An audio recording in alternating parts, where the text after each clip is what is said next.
Tropics in New York by Claude McKay.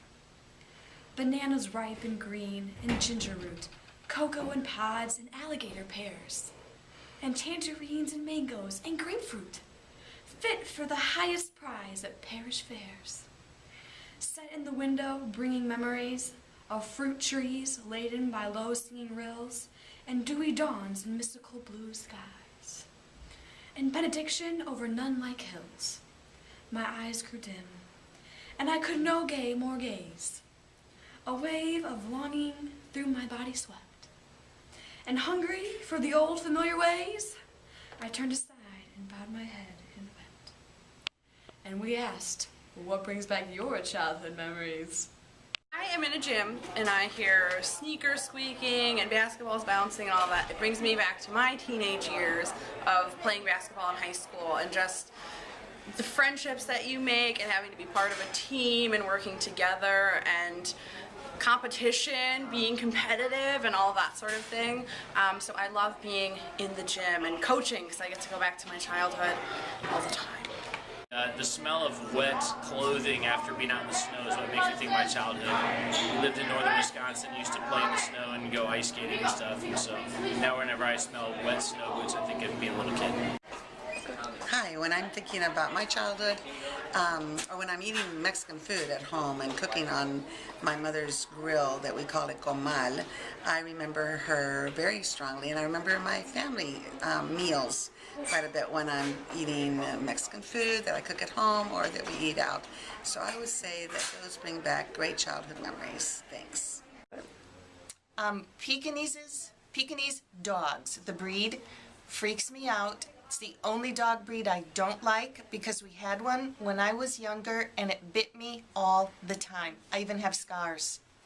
Whenever I see fish, I think of my childhood because during my childhood I did a lot of fishing and I could catch them, I could clean them, and I even learned how to cook them.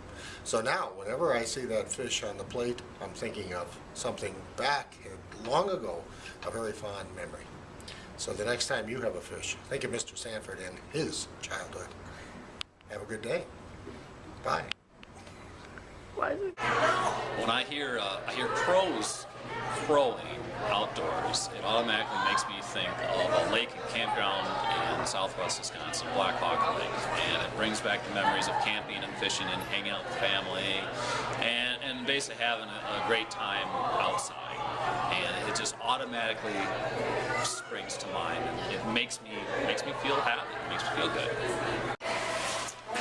All right, every time I eat a fresh, warm, chocolate chip cookie, I remember my grandmother who used to make those, and they would like fill the whole house. And I could not wait to get over to her house to eat fresh, warm chocolate chip cookies. And if she didn't have any that were fresh, warm chocolate chip cookies, I would beg her to make fresh, warm chocolate chip cookies. And I've never forgotten that. Every time I eat a chocolate chip cookie, I remember my grandmother. Okay. When I see an ice skating rink, I think about skating with my dad as a little girl. What brings back childhood memories? Still to this day when I go to my mom and dad's house and I sit out in the living room, my mom brings me food, and it's kind of like being a kid again. So that would be it for me. Just whenever I go back to my parents' house, I feel like a kid again. Okay. For me, one of the things that reminds me of my childhood is hay fields, the smell of hay. And when I was a kid, we had a hay mound, and we used to have corn cob fights in the hay mound. I had 5 stepbrothers and sisters, and we would throw corn cobs at each other and do that for fun. And it hurt, but it was fun too. So that's what we did. Yep. Whenever I smell homemade baked bread being made, I am reminded of my mother who always made bread from scratch. So the smell of the rising yeast and cooking in the oven reminds me of my childhood. Since I grew up on the ocean, whenever I smell ocean water, it reminds me of my childhood, and this is actually ocean water that I got from the Atlantic Ocean last year.